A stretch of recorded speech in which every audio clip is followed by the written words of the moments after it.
Kung sakaling mag-offer itong Magnolia dito kay Tab Baldwin bilang maging bagong coach nila, ito kaya ay kanyang tanggapin? Unang-una sabihin na natin na hindi pinapayagan ng PBA na magkaroon ng isang foreign coach ang mga teams.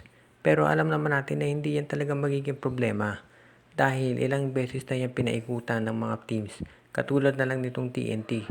Nilagay na head coach si Bong Ravena pero alam natin na ang talagang nagko-coach dyan ay si Mark Dickel. Actually, kung titignan nyo ngayon dito sa Meralco, marami nga nagsasabi, acting coach lang yan si Luigi Trillo at ang talagang nagko-coach ngayon ay si Nenad Vucinic. Ang San Miguel, ginawa na rin yan. Nilagay nila si Raiko Toroman, pero ako kunwari ang head coach ay si Olsen Racela. So sa tingin ko, hindi magiging problema kung ilalagay ng Magnolia itong si Tab Baldwin bilang assistant coach o kaya consultant kunyari, pero sa totoo siya ang magiging coach ng team. Ang tanong ngayon ay kung papayag ba itong si Baldwin. Well, unang-una alam natin si Tab Baldwin ay may kontrata yan dito sa MVP Group. So, hindi nila basta-basta makukuha yan. Pero sa tingin ko, kung mag-offer ang SMC para mag-coach si Baldwin sa Magnolia at syempre kagandahan nila yung offer, magre-request itong si Baldwin na ma-release.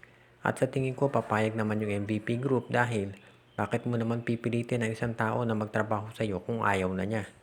Pero ang tanong ay paano kung may makuhang offer abroad ito si Tab Baldwin? Dahil syempre may balita nga noon meron itong makukuhang offer mula sa Indonesia para mag-coach ng national team nila. Kaya sa tingin ko, kinakailangan ditong pag-isipan mabuti ng Magnolia. Alam natin lahat kung ano ang kayang gawin nitong si Tab Baldwin. Nakita na natin kung gaano ka-competitive ang Gilas noong siya ang naging coach nito. At syempre, very successful din yung kanyang program dito sa Ateneo sa UAAP. Kaya sa tingin ko, magiging magandang addition itong si Tab Baldwin dito sa Magnolia. At least makikita natin na yung estilo na ginagamit ni Coach Chito Victorero ay mababago na.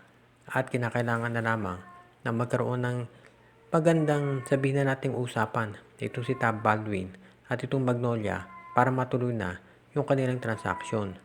Alam din natin syempre ng MVP Group gagawin ang lahat para tapatan yan dahil magkakaroon sila ng problema kapag ito si Baldwin ay nawala sa kanilang lineup.